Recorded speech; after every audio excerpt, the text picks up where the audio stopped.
Hey, how you doing? Justin continuing the lesson on with a look at the E chord. Now, a lot of people find the E chord a little easier than A and D. And the reason I pop it into lesson 2 is because if you've done your homework and you've practiced your A and D and you've got those changes up, when we add in the E, it feels a little bit easier. And the repertoire choices that we've got with those 3 chords becomes huge all of a sudden. So it's a lot of fun. So this is what an E chord looks like. It's actually a pretty cool one because we don't have to worry about not strumming any strings. We're going to strum all 6 strings for this chord.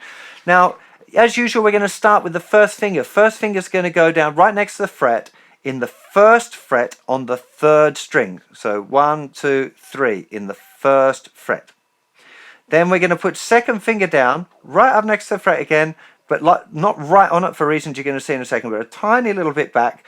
And that's the 2nd fret of the 5th string, the 2nd thickest string. And then 3rd finger is going to go down right next to the fret there on the 4th string. So the 2nd and 3rd fingers are in the same fret. That's why I said to you, if you put your 2nd finger down there right next to the fret, you're trying to get that 3rd finger in is going to be pretty difficult. So 2nd finger will sit a little bit back from the fret. 3rd finger will be right next to the fret. So 1st and 3rd fingers right next to the fret. 2nd finger will go just a little bit further back.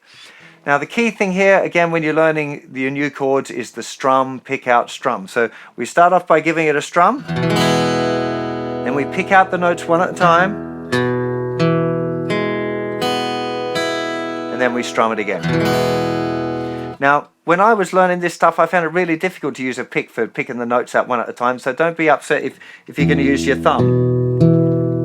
Just go through and pick out the notes like that. That's totally cool as well. Like I said, you do the best you can here. You try and push yourself a little bit, that's okay, but don't feel upset if you find using the pick really difficult, because I certainly did when I was learning this stuff. Now, a couple of things about the hand position and the things we want to be aware of. Now, I've got the thumb there hooking over the top, and that's kind of a normal thing for me when I play naturally these days after having played for 30 years. At this point, you want to be keeping the thumb around the back of the neck, and that's really important. The reason is that we want to build up this muscle here between the first finger and the thumb for when we play these things called bar chords, when we're going to play like whole shapes and we've got to press all the strings down at once. So we really want to get that muscle nice and strong. So it's much better in the early stages to be playing with the thumb around the back of the neck.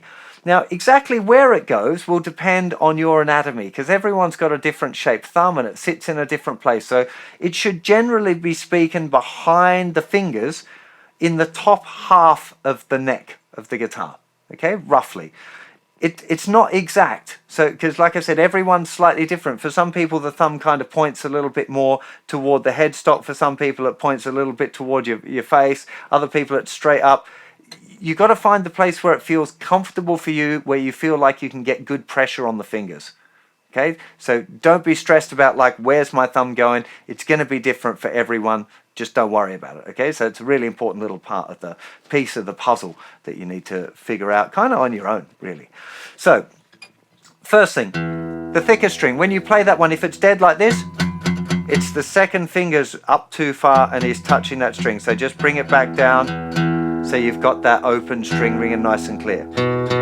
When we're testing the 5th string, if that one's feeling a bit dead, it's probably you're not pressing hard enough, because there's not much else that can go too wrong with that one.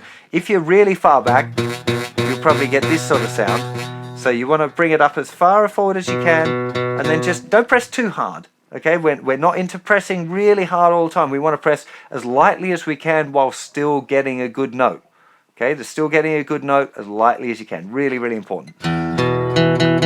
The note under your 3rd finger on the 4th string, probably not going to have too many problems with that one. As long as you've positioned it right next to the fret, you'll be fine. If you've gone over, you get this sort of slightly dead sound. So just behind the fret is where you want it. Now, the 3rd string, this is the most common problem note for beginners, and it's usually the 3rd finger leans over too far. So just like underneath here, underneath that 3rd finger is just going to be touching that string underneath. So you really got to just make sure that you get your 3rd finger nicely on the tip. Okay, don't let it be flat like this. It wants to be right on the tip of that 3rd finger.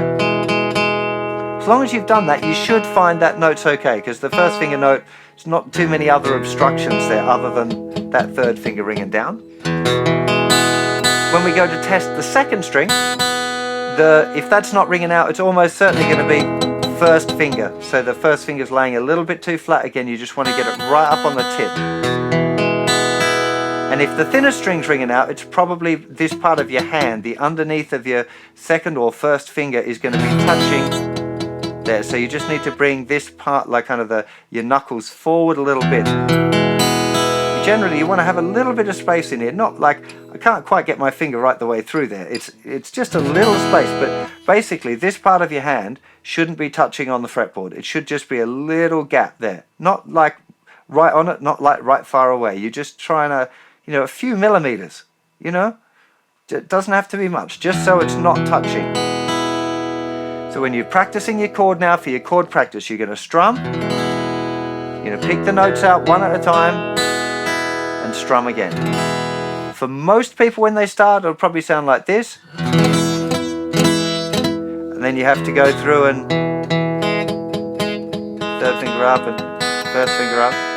And then when you've got that sounding good, then you give it a strum again and you tell yourself, this is how I want you to go, fingers. Remember this position. It's a really important part of the journey, is that final strum and just telling yourself, this is how I want you to go, fingers, and trying to memorize where they're at. Memorizing the chord shape is, of course, really important. You shouldn't be moving on to the next lesson until you've memorized your chords. You shouldn't be having to look at the page beyond like the first couple of days of your practice. Okay, so memorizing the shape of the chord, really, really important as well.